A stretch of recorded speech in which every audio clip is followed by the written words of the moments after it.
Another Thirsty for Knowledge Thursdays webinar series brought to you by the Ares Foundation for Financial Education. This week we are doing preparing for a major purchase. So I'm going to start with creating a goal, right? So before I get into short-term versus long-term, anytime we're doing a goal, one of the things we always say is a goal without a plan really is delusion. So you have to put a plan in place. We always want our goals to be wicked, smart, right? We want them to be smart. And when we say SMART goals, SMART is specific, measurable, attainable, or achievable, depending on who you're talking to with that, and relevant, though some people call it realistic, and timely. Short-term goals are anything from immediate, like tomorrow, to, say 5 to 7 years, realistically. And then long-term really is anything that goes beyond that. So to, kick it as 8 years plus. And the problem that most people have is that they don't think about it in a realistic manner when wanting to purchase. So is there different places where you should be putting short-term goal money versus long-term goal money? So normally for us, when we talk about the buckets, we talk about, sort of short, mid, and long-term buckets, right? Your short-term buckets being emergency reserves and something, to that nature. Mid is that purchase. I'm looking to buy something that's in that short-term range, 5 to 7 years. And then the long-range bucket, that's, retirement, college savings, maybe for a young child, those type of things. That's not how we're going to talk about them here. How we're going to talk about them here is that you're looking at saving up for something. I don't care what it is. And bucket number 1 represents the money that you're going to use to buy that item. Bucket number 2 is those ancillary costs that you've got to be prepared for. And then bucket number 3 is if you are using additional funds, whether they're coming out, like Craig said, from short-term or other savings, I need to replenish those. Getting your finances in order, right? So, we beat the drum on budgeting all the time. And really the way to take a look at budgeting and dealing with this is that you really shouldn't be spending until you know what you are saving. Knowing your inflows and your outflows gives you a better sense of whether I can buy that next car, whether I'm going to be able to afford that mortgage payment. Automating your finances is just that not only setting up to systematically make sure that the bills get paid, but it's another one of those that we keep having this conversation on, is to automate, make sure that there's money going into your savings on an automatic basis. Paying off debt, getting debt taken off the board, this is money that's flowing to something that's already been spent. So this is now money that if that debt can get paid off or paid down or manageable, that is money that is now freed up that can be used to increase savings, go towards that down payment, go towards that build up for that capital so that you can make that payment. Credit risk management it's a banking thing, right? Where you can use the same philosophy for yourself, which is really the mantra of don't let yourself get overextended. Too many times we run into people who are operating with too much month at the end of their money instead of the other way around, right? It's just that I've end up spending and go through and, now here I'm at the end of the month, and instead of having a surplus, I've got a deficit at the end of the month, and I'm always trying to catch up. And usually what happens is we end up putting some of those expenses onto credit cards, and that credit debt just ends up building up out over time.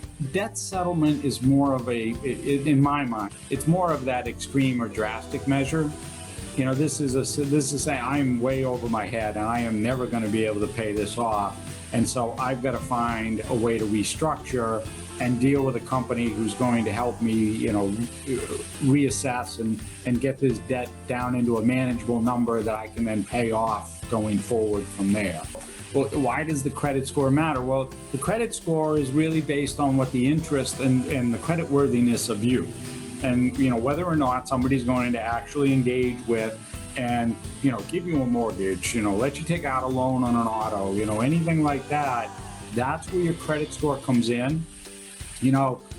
Most likely you're going to see everybody using the FICO score system, and they're pulling the information, which is how much money you owe, whether you've paid on time or been late, how long you've had credit for, how much new credit you have, and whether you've asked for new credit recently. So these are all sort of the factors that come into sort of going through it.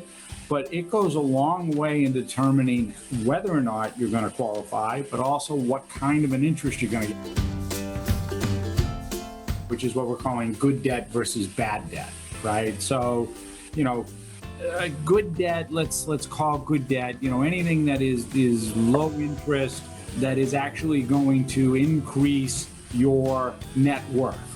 Like we said before in previous webinars, there is a direct correlation to salary and education. The more education you have, typically the higher your salary is on average. Right? So, basically, sometimes bad debt is just good debt gone crazy, right? That's what happens, right? So in this exact conversation, like I needed a car, I could have bought a Camry or even, whatever the Civic, right? The Honda, the low priced Honda there, that's the Civic. But no, I wanted a Tesla, so I got a Tesla instead, So, it's that type of thing when you look at it. You need to be thinking how this is going to go, and sometimes that can happen. For us, really, any credit card debt is bad debt. That's just, you're paying for something that you have already bought that now you're continuing to pay on. And if you can't pay it off immediately within the next 30 or 60 days, it's costing you more than whatever you paid for it to do that. Wants versus needs, right? So this is always the thing. And understand that there is a difference between the two. Just because I want something doesn't necessarily mean I need it. And one of the things, the tricks that we always we give to everybody with this is to have a conversation with yourself. Take a step back, take a breath, and say, do I really need this now? Can I do without it for the next 30 days, 60 days, depending on what the item is? If it's the new iPhone, can I wait 6 months? That type of thing. Do I have to buy it today? Can I hold off and do without it so I can put more money aside and buy it for possibly all cash or a good amount of it in cash? Weigh the pros and cons, right? Do I really need this? What's the plus side to me? What's the downside gonna be? And the downside should be just like what we talked about. Those debt items and interest payments and, cost to you as far as debt is concerned, those all show up on the con side.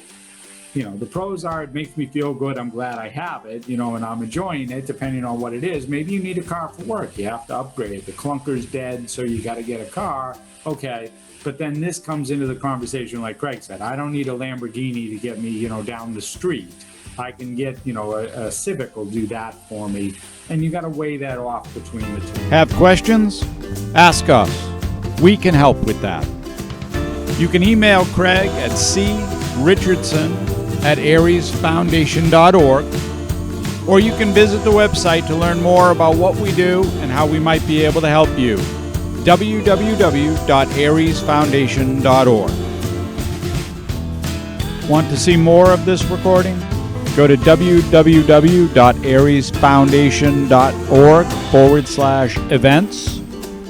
If you know an organization or community support group that could benefit from one of our workshops, reach out to Tom T. Alessi at aresfoundation.org. Our mission is trying to help everyone have a better relationship with their money.